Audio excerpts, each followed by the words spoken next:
Mon aventure avec le frère de mon mari. Chapitre 2, première partie, écrit par Ernestine Mbakou. Je ne pourrais me dire à moi-même pourquoi je m'étais jeté dans cette aventure périlleuse. Était-ce le goût du danger? Était-ce parce que je voulais succomber à l'interdit? Quelqu'un disait « Si tu veux oublier l'interdit, il faut y succomber ». Je ne prendrais pas un raccourci pareil. La vérité était que j'étais superficielle, inconsciente du mal que je faisais aux autres. Je voulus tout arrêter, mais à chaque fois, je trouvais une raison de continuer.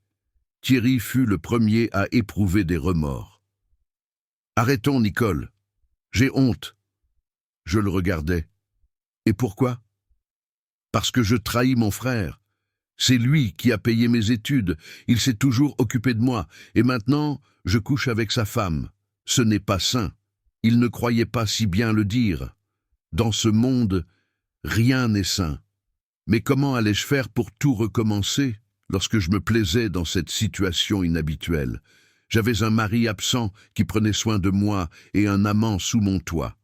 Étais-je une mauvaise personne parce que je désirais être heureuse? Peut-on bâtir son bonheur sur des cachotteries et les malheurs des autres? C'est ce que j'allais comprendre au fil des jours. Nous étions à table ce soir-là. Bertrand me regardait comme lui seul savait le faire.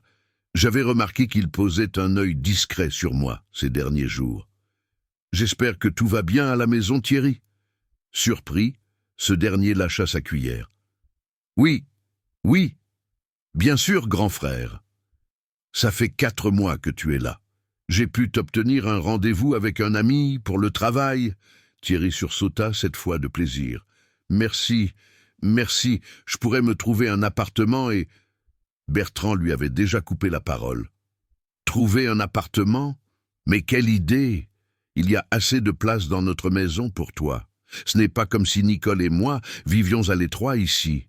En attendant que nous ayons des enfants, tu peux rester aussi longtemps que tu le souhaites. Tu y vivras jusqu'à ce que tu te sentes prêt à partir. De toutes les façons, tu es mon frère. Et un frère, c'est important. Ma maison est la tienne. » Un silence se fit dans la salle. On aurait pu entendre une mouche voler. Déjà, Bertrand se tournait vers moi. « N'est-ce pas, chérie? Qu'en penses-tu? Demande à Thierry de rester avec nous. Je sais que vous vous entendez bien. Vous avez pratiquement le même âge. Et ça me rassure de savoir qu'il est là lorsque je suis absent. » Je baissai la tête. Que dire? Cette nuit-là, Bertrand essaya de me faire l'amour. Je me refusais à lui. J'avais honte. Pour la première fois, j'avais honte. Je venais de me rendre compte que c'était une folie. Aussi pimentée et agréable que fut l'aventure, il était temps de tout arrêter. Le roman entier est disponible sur Amazon, Fnac, YouScribe et Liretama. Abonnez-vous et partagez.